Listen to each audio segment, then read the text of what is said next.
नमस्कार। आकाशवाणी से प्रस्तुत है समाचार संध्या।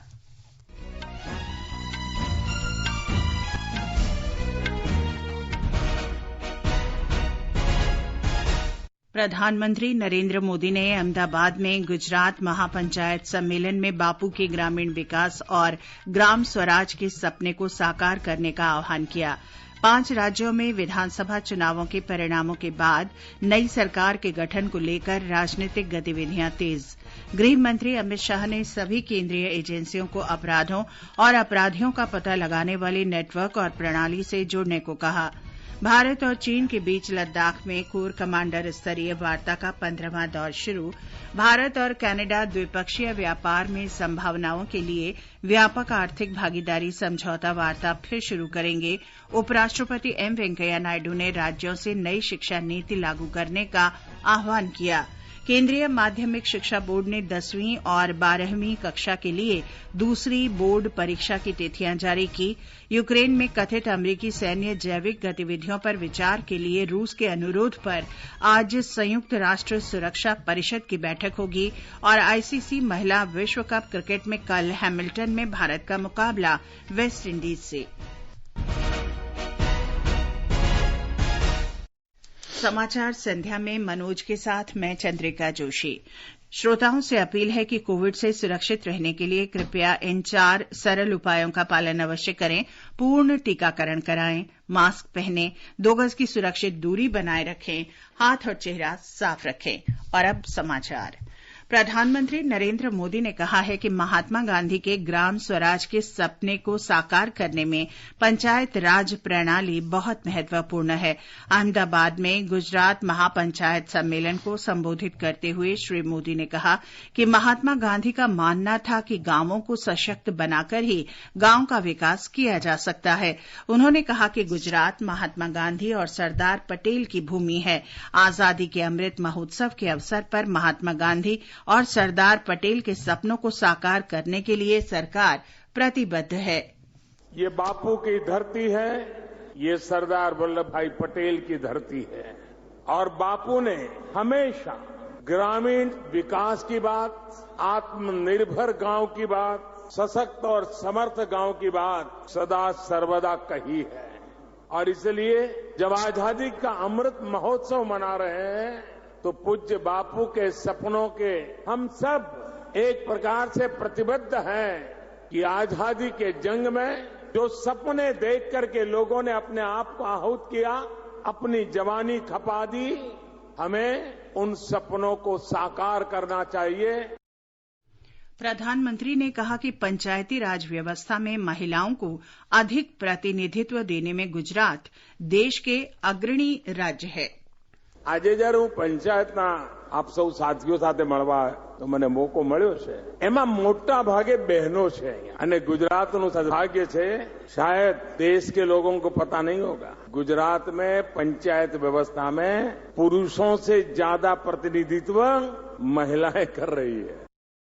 प्रधानमंत्री ने कहा कि गुजरात समरस यानी निर्विरोध ग्राम पंचायत के लिए भी जाना जाता है। गांवों में चुनावों के दौरान विरोध और द्वेष भाव समाप्त करने के उद्देश्य से संत विनोबा भावे ने ये विचार रखा था। कोविड महामारी के प्रति जागरूकता दिखाने के लिए प्रधानमंत्री ने देश के ग्रामीणों की प्रशंसा की। प्रधानमंत्री ने ग्राम पंचायत सदस्यों से अपील की कि वे छोटी योजनाओं के जरिए ग्रामीणों के उत्थान का काम करें। हमारे संवाददाता ने बताया है कि तालुक, जिला पंचायतों और नगर निगमों के लगभग 1,40,000 प्रतिनिधियों ने इस महासम्मेलन में भाग लिया। 5 राज्यों उत्तर प्रदेश, उत्तराखंड, मणिपुर, गोवा और पंजाब में नई सरकार के गठन को लेकर राजनीतिक गतिविधियां तेज हो गई हैं। उत्तर प्रदेश के मुख्यमंत्री योगी आदित्यनाथ ने आज राज्यपाल आनंदीबेन पटेल को अपना इस्तीफा दे दिया है। राज्यपाल ने उन्हें नई सरकार के गठन तक इस पद पर बने रहने को कहा है। उत्तराखंड के मुख्यमंत्री पुष्कर सिंह धामी ने राज्यपाल गुरमीत सिंह को अपना त्यागपत्र सौंप दिया है। श्री पुष्कर सिंह धामी ने बताया कि राज्यपाल ने उन्हें नए मुख्यमंत्री के शपथ ग्रहण करने तक कार्यवाहक मुख्यमंत्री के रूप में कार्य करते रहने को कहा है। नया जनादेश मिल गया है और इस कालखंड का जो काम था वो कालखंड पूरा हुआ है। तो मैंने महामहिम राज्यपाल जी को अपने समेत पूरे मंत्रिमंडल का इस्तीफा दे दिया है और महामहिम जी ने कहा है कि जब तक नई सरकार का गठन नहीं हो जाता तब तक आप काम करें। सभी मित्रों का, सभी पूरे उत्तराखंड की जनता का, सबका आशीर्वाद मिला है और उत्तराखंड के अंदर पहली बार ये अभूतपूर्व परिणाम आए हैं। इसमें हमारे देश के यशस्वी प्रधानमंत्री जी का बहुत बड़ा योगदान है।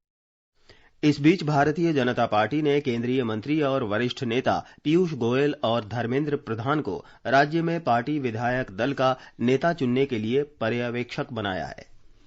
मणिपुर में मुख्यमंत्री एन बीरेन सिंह और उनके मंत्रिमंडल ने राज्यपाल को इस्तीफा सौंप दिया है।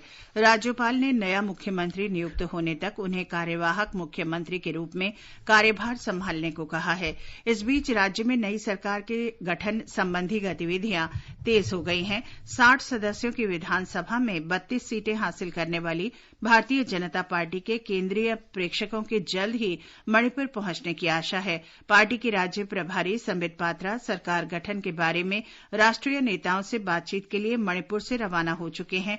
इस बीच एक निर्दलीय उम्मीदवार ने भाजपा के नेतृत्व वाली सरकार में शामिल होने का फैसला किया है और इसके साथ ही भारतीय जनता पार्टी के पास अब कुल 34 विधायक हो गए हैं। गोवा मंत्रिमंडल ने विधानसभा भंग करने का प्रस्ताव पारित किया है। मुख्यमंत्री प्रमोद सावंत ने बताया कि इसे सोमवार को राज्यपाल के पास भेजा जाएगा। उन्होंने बताया कि मौजूदा विधानसभा का कार्यकाल मंगलवार को समाप्त हो रहा है। श्री सावंत ने बताया कि पार्टी के केंद्रीय पर्यवेक्षक सरकार गठन पर चर्चा के लिए जल्द ही गोवा पहुंच रहे हैं। वे नई सरकार के शपथ ग्रहण के बारे में फैसला करेंगे। इस बीच महाराष्ट्रवादी गोमांतक पार्टी के वरिष्ठ नेता सुदिन धावलीकर ने कहा है कि पार्टी ने भाजपा को बिना शर्त समर्थन दिया है। आम आदमी पार्टी ने कहा है कि पंजाब में नई सरकार का शपथ ग्रहण समारोह बुधवार को खटकर कला में आयोजित किया जाएगा। पार्टी के नवनिर्वाचित विधायकों की कल चंडीगढ़ के निकट मोहाली में बैठक होगी। इसमें भगवंत मान को विधायक दल का नेता चुना जाएगा। इसके बाद श्री भगवंत मान सरकार गठन का दावा पेश करने के लिए राज्यपाल बनवारी लाल पुरोहित से मुलाकात करेंगे। भारतीय जनता पार्टी की वरिष्ठ नेता और केंद्रीय मंत्री स्मृति ईरानी ने दिल्ली सरकार की आलोचना करते हुए कहा है कि उसने 3 नगर निगमों का पिछले 7 साल से 13,000 करोड़ रुपए का बकाया राशि का फंड जारी नहीं किया। उन्होंने दिल्ली में आम आदमी पार्टी की सरकार पर आरोप लगाया कि उसने ये राशि इस इरादे से रोकी कि ये निगम अपने क्षेत्र में विकास कार्य न कर सकें। उन्होंने ये भी कहा कि श्री केजरीवाल नगर निगमों में सुधार के खिलाफ हैं। श्रीमती स्मृति दिल्ली के नागरिक वो नजारा भी देख चुके जब अरविंद केजरीवाल जी ने स्वतः नगर निगम का गत 7 वर्षों में 13,000 करोड़ रुपया रोक के रखा ताकि निगम अपने कार्यों में विफल हो। क्या अरविंद केजरीवाल जी ये जवाब देने की कृपा करेंगे कि क्यों उन्होंने दिल्ली में सफाई कर्मी एवं सफाई व्यवस्था के फंड को निगम की परिधि में रोक कर रखा है?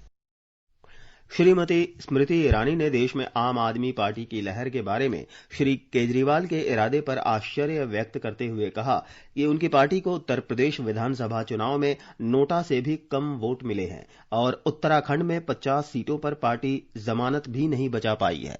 हास्यास्पद है अगर उनको लगता है कि 55 सीटों पर जमानत जब्त होने का मतलब उनकी लहर है। हास्यास्पद है अगर उनको लगता है कि यूपी में नोटा से कम वोट आना उनकी लहर का संकेत है। ये समाचार हमारी वेबसाइट newsonair.com/hindi और हमारे mobile app news on AIR पर भी उपलब्ध हैं।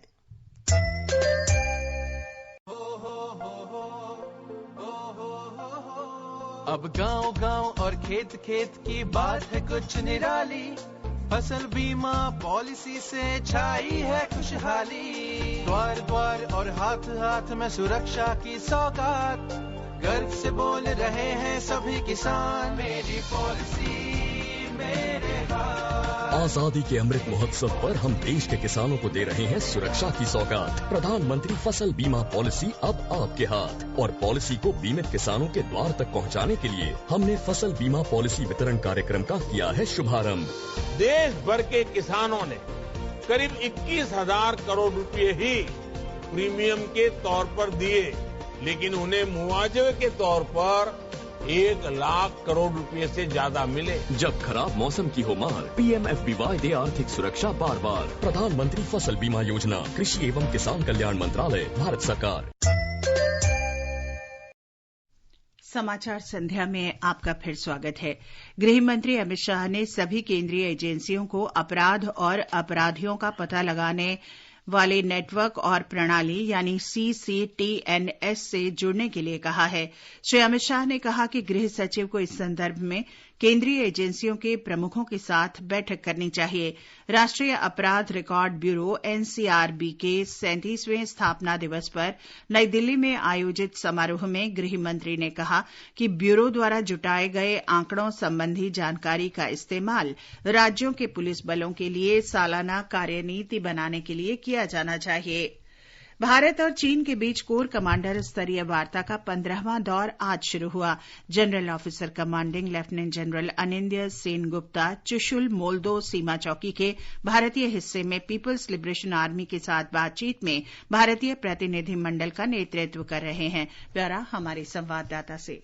इस साल 12 जनवरी को 14वें दौर की वार्ता के करीब 2 महीने के बाद भारत के निमंत्रण पर कोर कमांडरों की आज 15वें दौर की बैठक हो रही है। फरवरी में विदेश मंत्री डॉक्टर जयशंकर ने कहा कि यथास्थिति में किसी भी बदलाव और LAC को एक तरफा बदलने के किसी भी प्रयासों के लिए भारत सहमत नहीं होगा। लगभग 2 वर्षों के सैन्य गतिरोध में 14 दौर की बातचीत के बाद चीनी विदेश मंत्रालय ने हाल ही में कहा कि दोनों पक्ष सीमा मुद्दों पर एक कदम आगे बढ़कर शुक्रवार वार्ता में समाधान पर पहुंच सकते हैं और दोनों पक्षों को स्वीकार्य विवादों के उचित समाधान की तलाश कर सकते हैं। दोनों देश 15वें दौर की वार्ता में पारस्परिक रूप से स्वीकार्य समाधान खोजने के संकल्प के साथ सकारात्मक रूप से आगे देख रहे हैं। आकाशवाणी समाचार के लिए ले से रमेश चंद्रा।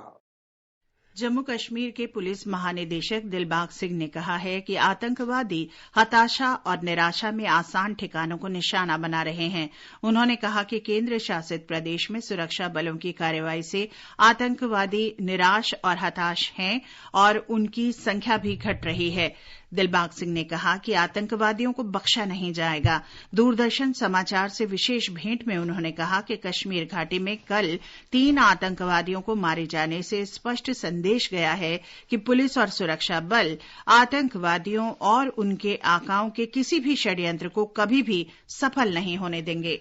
वाणिज्य और उद्योग मंत्रालय ने कहा है कि भारत और कनाडा के बीच आपसी व्यापार बढ़ाने के लिए व्यापक आर्थिक भागीदारी समझौता वार्ता फिर शुरू होगी। व्यापार पर दोनों देशों का मंत्री स्तरीय संवाद आज संपन्न हुआ। वाणिज्य और उद्योग मंत्री पीयूष गोयल तथा कनाडा की व्यापार मंत्री ने बैठक की सह अध्यक्षता की।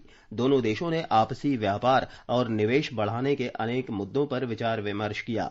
दोनों नेताओं ने जोर दिया कि भारत और कनाडा के बीच वस्तु और सेवा क्षेत्रों में आपसी व्यापार बढ़ाने में वार्ता सहायक होगी। भारत से जैविक प्रसंस्कृत कृषि उत्पादों के निर्यात के संबंध में भारत के अनुरोध पर कनाडा शीघ्र विचार करने पर सहमत हो गया। आगे बढ़ने से पहले मुख्य समाचारों पर एक नजर। प्रधानमंत्री नरेंद्र मोदी ने अहमदाबाद में गुजरात महापंचायत सम्मेलन में बापू के ग्रामीण विकास और ग्राम स्वराज के सपने को साकार करने का आह्वान किया। 5 राज्यों में विधानसभा चुनावों के परिणामों के बाद नई सरकार के गठन को लेकर राजनीतिक गतिविधियां तेज। गृह मंत्री अमित शाह ने सभी केंद्रीय एजेंसियों को अपराधों और अपराधियों का पता लगाने वाले नेटवर्क और प्रणाली से जुड़ने को कहा। भारत और चीन के बीच लद्दाख में कोर कमांडर स्तरीय वार्ता का 15वां दौर शुरू। भारत और कनाडा द्विपक्षीय व्यापार में संभावनाओं के लिए व्यापक आर्थिक भागीदारी समझौता वार्ता फिर शुरू करेंगे। उपराष्ट्रपति एम वेंकैया नायडू ने राज्यों से नई शिक्षा नीति लागू करने का आह्वान किया। केंद्रीय माध्यमिक शिक्षा बोर्ड ने 10वीं और 12वीं कक्षा के लिए दूसरी बोर्ड परीक्षा की तिथियां जारी की। यूक्रेन में कथित अमेरिकी सैन्य जैविक गतिविधियों पर विचार के लिए रूस के अनुरोध पर आज संयुक्त राष्ट्र सुरक्षा परिषद की बैठक होगी और आईसीसी महिला विश्व कप क्रिकेट में कल हैमिल्टन में भारत का मुकाबला वेस्टइंडीज से।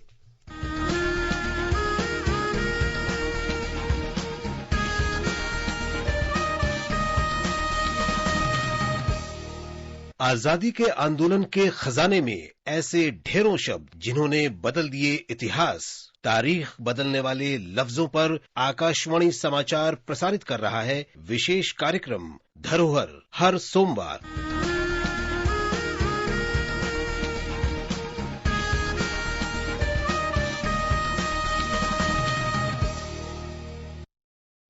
उपराष्ट्रपति एम वेंकैया नायडू ने सभी राज्यों से नई शिक्षा नीति पूर्ण रूप से अपनाने का आह्वान किया है। उन्होंने कहा कि ये एक ऐतिहासिक दस्तावेज है। श्री नायडू ने कहा कि नई शिक्षा नीति 2020 में प्राइमरी, पूर्व प्राइमरी और व्यावसायिक शिक्षा पर जोर दिया गया है। साथ ही अध्यापन, कला की गुणवत्ता, प्रशिक्षण और तकनीक पर भी ध्यान दिया गया है। इसके अलावा नई शिक्षा नीति में उच्च शिक्षा अध्ययन को सुगम बनाया गया है। दक्षिण सिक्किम में कंचनजंगा विश्वविद्यालय की आधारशिला रखे जाने के अवसर पर समारोह में उन्होंने आशा व्यक्त की कि ये नया विश्वविद्यालय गुणवत्तापूर्ण शिक्षा उपलब्ध कराने की दिशा में एक उदाहरण बनेगा। केंद्रीय माध्यमिक शिक्षा बोर्ड सीबीएसई ने 10वीं और 12वीं कक्षा की दूसरी बोर्ड परीक्षा की तिथियां जारी कर दी हैं। बोर्ड ने बताया कि परीक्षा 26 अप्रैल से शुरू होगी और 15 जून को समाप्त होगी।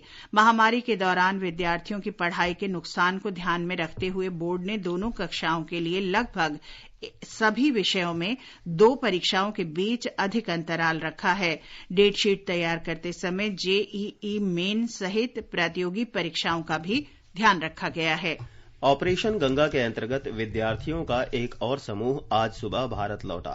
सूचना और प्रसारण मंत्री अनुराग ठाकुर ने नई दिल्ली में हवाई अड्डे पर इन विद्यार्थियों का स्वागत किया। श्री ठाकुर ने कहा कि सरकार यूक्रेन से सभी भारतीय नागरिकों की सुरक्षित वापसी के लिए प्रतिबद्ध है। रेलवे ने यात्रियों को राहत देते हुए तुरंत प्रभाव से रेलगाड़ियों में कंबल, चादर और पदों की आपूर्ति पर प्रतिबंध हटाने का निर्णय लिया है। ये प्रतिबंध कोविड महामारी के कारण लगाए गए थे। उत्तर रेलवे के मुख्य जनसंपर्क अधिकारी दीपक कुमार ने बताया कि रेलवे एक बार फिर यात्रियों को हर सुविधा देने के लिए काम कर रहा है। विज्ञान और टेक्नोलॉजी मंत्री डॉक्टर जितेंद्र सिंह ने कहा है कि भारत कनाडा द्विपक्षीय विज्ञान और तकनीकी केंद्र दोनों देशों में स्थापित किए जाएंगे। उन्होंने कहा कि इस तरह के द्विपक्षीय केंद्र अमेरिका, जर्मनी और फ्रांस में स्थापित किए गए हैं। कनाडा की अंतर्राष्ट्रीय व्यापार, निर्यात संवर्धन, लघु उद्यम और आर्थिक विकास मंत्री मैरी डे ने आज डॉक्टर जितेंद्र सिंह से मुलाकात की और कुछ प्रमुख क्षेत्रों में आपसी सहयोग बढ़ाने की समीक्षा बैठक की। केंद्र सरकार ने दुर्घटनावश मिसाइल फायरिंग की घटना को गंभीरता से लिया है और इसकी उच्च स्तरीय सैन्य जांच के आदेश दिए हैं। रक्षा मंत्रालय ने बयान में बताया कि बुधवार को नियमित जांच के दौरान तकनीकी गड़बड़ी के कारण एक मिसाइल चल गई थी। समझा जाता है कि ये मिसाइल पाकिस्तान के क्षेत्र में जा गिरी थी। रक्षा मंत्रालय ने इस घटना पर खेद व्यक्त किया है। ये समाचार आकाशवाणी से प्रसारित किए जा रहे हैं। ताजा समाचार जानने के लिए आप हमारे Twitter handle @AIR News Hindi को फॉलो कर सकते हैं। ये आकाशवाणी है। संयुक्त राष्ट्र सुरक्षा परिषद की रूस के अनुरोध पर कल बैठक होगी। सुरक्षा परिषद में रूस के राजनयिक दिमित्री पोलियंस्की ने ट्वीट संदेश में कहा कि यूक्रेन में अमेरिका की जैविक हथियार संबंधी कार्रवाई पर संयुक्त राष्ट्र सुरक्षा परिषद में विचार होना चाहिए। रूस कई वर्षों से अमेरिका पर ये आरोप लगाता रहा है कि वो यूक्रेन की प्रयोगशालाओं में जैविक हथियार विकसित कर रहा है। यूक्रेन में रूस की सैन्य कार्रवाई के बाद रूसी मीडिया में ये आरोप लगातार सामने आ रहे हैं। बुधवार को रूस के विदेश मंत्रालय की प्रवक्ता मारिया ज़खारोवा ने भी इस संबंध में बयान दिया था। दूसरी ओर अमेरिका ने रूस के इन आरोपों का खंडन करते हुए कहा है कि यूक्रेन में रासायनिक और जैविक हथियारों के इस्तेमाल करने के लिए रूस ऐसी भूमिकाएं बना रहा है। यूक्रेन में गंभीर बीमारियों से निपटने के लिए जन स्वास्थ्य प्रयोगशालाएं अमेरिका और यूरोपीय संघ तथा विश्व स्वास्थ्य संगठन के सहयोग से चलाई जाती है। अमेरिका की उपराष्ट्रपति कमला हैरिस ने रोमानिया के राष्ट्रपति क्लाउस योहानियस से आज मुलाकात की। दोनों नेताओं ने यूक्रेन में रूस की सैन्य कार्रवाई के मद्देनजर रोमानिया और पूर्वी यूरोप में यूक्रेन के शरणार्थियों के मुद्दे पर विचार विमर्श किया। अमेरिका और यूरोपीय देशों का मानना है कि अगले कुछ सप्ताहों में ये समस्या विकराल रूप ले सकती है। इजरायल में यूक्रेन के राजदूत येवगेन कार्निचुक ने पश्चिमी देशों के सहयोगियों से रूस पर प्रतिबंध लगाने का आह्वान किया है। उन्होंने कहा कि रूस पर प्रतिबंध लगाना इजरायल का नैतिक कर्तव्य है। माना जाता है कि इजरायल के यूक्रेन और रूस के साथ अच्छे संबंध हैं। आईसीसी महिला क्रिकेट विश्व कप में कल हैमिल्टन में भारत का सामना वेस्टइंडीज से होगा। भारतीय समय के अनुसार ये मैच सुबह 6:30 बजे से शुरू होगा।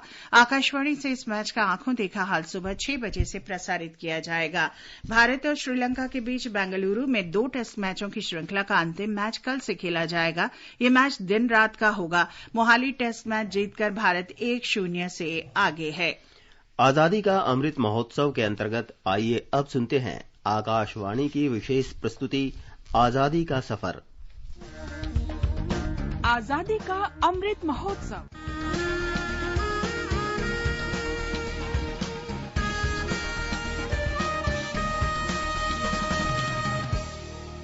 आजादी का सफर आकाशवाणी के संग। भारत का शानदार स्वाधीनता संघर्ष आधुनिक विश्व के महानतम संघर्षों में से एक है। आकाशवाणी से हम आपके लिए रोजाना ला रहे हैं इस शानदार संघर्ष की झलक।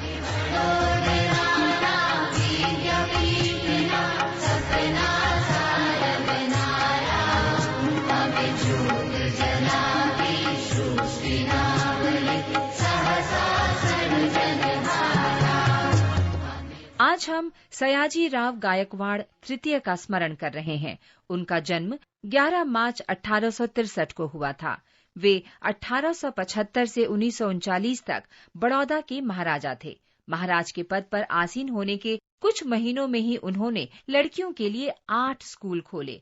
1881 में महिला शिक्षकों के लिए एक प्रशिक्षण महाविद्यालय भी शुरू किया। उनके शासनकाल में बाल विवाह की कुप्रथा का अंत किया गया और विधवा पुनर्विवाह को विधि सम्मत ठहराया गया। 1893 में उन्हीं के शासन में निःशुल्क और अनिवार्य प्राथमिक शिक्षा की शुरुआत हुई।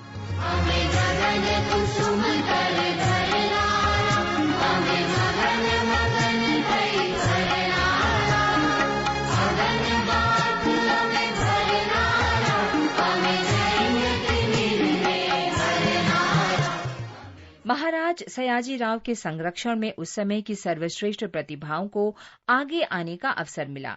इसका बड़ा उदाहरण चित्रकार राजा रवि वर्मा थे, जिनके चित्रों की पहली प्रदर्शनी बड़ौदा पैलेस में लगी थी। सयाजी राव ने विदेश में डॉक्टर BR आम्बेडकर की कॉलेज शिक्षा में भी पूरा सहयोग दिया। उन्होंने महान समाज सुधारक ज्योतिराव फुले को भी वित्तीय सहायता भेजी। सयाजीराव ने रेलवे नेटवर्क के विस्तार, जल प्रणाली संबंधित निर्माण कार्य और व्यावसायिक बैंकों को मजबूत बनाए जाने पर भी जोर दिया।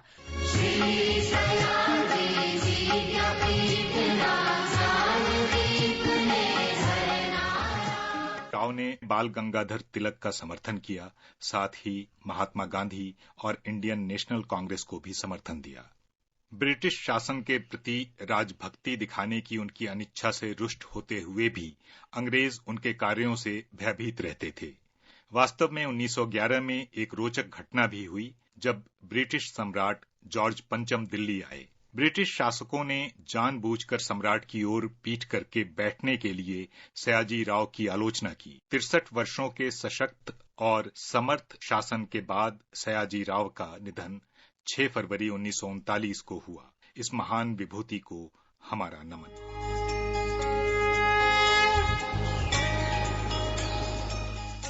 आज हम स्वतंत्रता सेनानी चंद्रभानु गुप्त का भी स्मरण कर रहे हैं। आज उनकी पुण्यतिथि है। चंद्रभानु गुप्त का जन्म 1902 में अलीगढ़ में हुआ था। वे 17 वर्ष की उम्र में ही स्वतंत्रता आंदोलन में शामिल हो गए और सीतापुर में रॉलेट एक्ट के खिलाफ हुए प्रदर्शन में भाग लिया। उत्तर प्रदेश भारत की शान, उत्तर प्रदेश। चंद्रभानु ने अपने साथियों के साथ लखनऊ में नमक कानून तोड़ने की योजना बनाई। चंद्रभानु और उनके समर्थक अमीनाबाद के गूंगे नवाब पार्क में एकत्र हुए और अंग्रेज विरोधी नारे लगाते हुए उन्होंने नमक कानून तोड़ा। पुलिस ने इन लोगों को गिरफ्तार कर लिया। मुकदमे के बाद चंद्रभानु गुप्त और उनके साथी जेल भेज दिए गए। आजादी के बाद वे 3 बार उत्तर प्रदेश के मुख्यमंत्री बनाए गए। चंद्रभानु गुप्त ने 11 मार्च 1980 को नई दिल्ली में अंतिम सांस ली। वंदे मातरम, वंदे मातरम। 11 मार्च को ही मदन सिंह मतवाले की जयंती है। उनका जन्म 1925 में हैदराबाद रियासत में हुआ था। उन्होंने देश की स्वतंत्रता और भारत के साथ हैदराबाद के विलय के लिए संघर्ष किया। वंदे मातर गीतम वरस मारुतुन्नदी, वंदे मातर गीतम वरस मारुतुन्नदी, तरम मारुतुन्नदी, आस्वरम मारुतुन्नदी। हैदराबाद के निजाम के साथ उनका पहला टकराव तब हुआ जब आर्य समाज ने रियासत के खिलाफ आंदोलन शुरू किया। इस आंदोलन की सफलता ने मदन सिंह को प्रेरित किया और वे हैदराबाद को भारतीय संघ में मिलाए जाने के आंदोलन में शामिल हो गए। 14 अगस्त 1948 को मदन सिंह ने अपने घर पर भारतीय ध्वज फहराया। हैदराबाद रियासत की पुलिस इस ध्वज को उतारना चाहती थी, लेकिन मदन सिंह ने कड़ा विरोध किया। क्रूर पुलिस अधिकारी उन्हें घसीटते हुए ले गए और हिरासत में डाल दिया। पुलिस की यातना के कारण मदन सिंह मतवाले की जेल में ही मृत्यु हो गई। माटी के इस महान सपूत को हमारा नमन। आज बस इतना ही। आजादी का सफर आकाशवाणी के संग। कल फिर मिलेंगे नई कड़ी के साथ।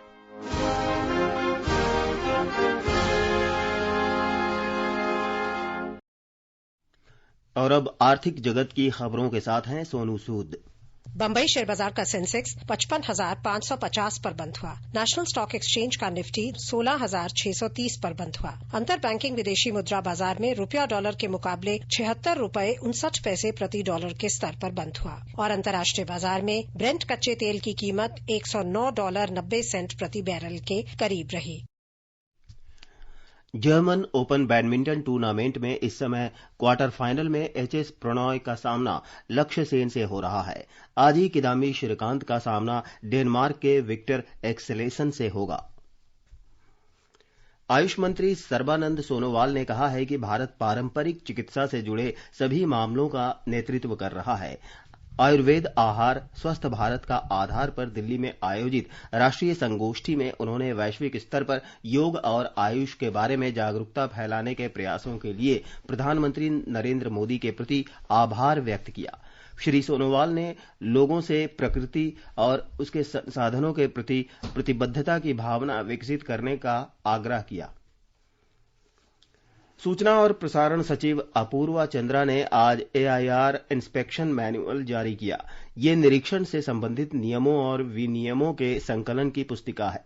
ये निरीक्षण के विभिन्न पहलुओं और तकनीकों पर क्षेत्रीय इकाइयों और निरीक्षण स्टाफ के लिए उपयोगी होगी। इस अवसर पर प्रसार भारती के मुख्य कार्यकारी अधिकारी शशि शेखर वेम्पट्टी, आकाशवाणी के महानिदेशक और आकाशवाणी समाचार के प्रधान महानिदेशक वेणुधर रेड्डी, दूरदर्शन के महानिदेशक मयंक अग्रवाल, प्रसार भारती के सदस्य वित्त डीपीएस नेगी और सूचना प्रसारण मंत्रालय के अन्य वरिष्ठ अधिकारी उपस्थित थे। और अंत में मुख्य समाचार एक बार फिर। प्रधानमंत्री नरेंद्र मोदी ने अहमदाबाद में गुजरात महापंचायत सम्मेलन में बापू के ग्रामीण विकास और ग्राम स्वराज के सपने को साकार करने का आह्वान किया। 5 राज्यों में विधानसभा चुनावों के परिणामों के बाद नई सरकार के गठन को लेकर राजनीतिक गतिविधियां तेज। गृह मंत्री अमित शाह ने सभी केंद्रीय एजेंसियों को अपराधों और अपराधियों का पता लगाने वाले नेटवर्क और प्रणाली से जुड़ने को कहा। भारत और चीन के बीच लद्दाख में कोर कमांडर स्तरीय वार्ता का 15वां दौर शुरू। भारत और कनाडा द्विपक्षीय व्यापार में संभावनाओं के लिए व्यापक आर्थिक भागीदारी समझौता वार्ता फिर शुरू करेंगे। उपराष्ट्रपति एम वेंकैया नायडू ने राज्यों से नई शिक्षा नीति लागू करने का आह्वान किया। केंद्रीय माध्यमिक शिक्षा बोर्ड ने 10वीं और 12वीं कक्षा के लिए दूसरी बोर्ड परीक्षा की तिथियां जारी की। यूक्रेन में कथित अमेरिकी सैन्य जैविक गतिविधियों पर विचार के लिए रूस के अनुरोध पर आज संयुक्त राष्ट्र सुरक्षा परिषद की बैठक होगी। और आईसीसी महिला विश्व कप क्रिकेट में कल हैमिल्टन में भारत का मुकाबला वेस्टइंडीज से होगा। इसके साथ ही समाचार संध्या का ये अंक समाप्त हुआ। नमस्कार।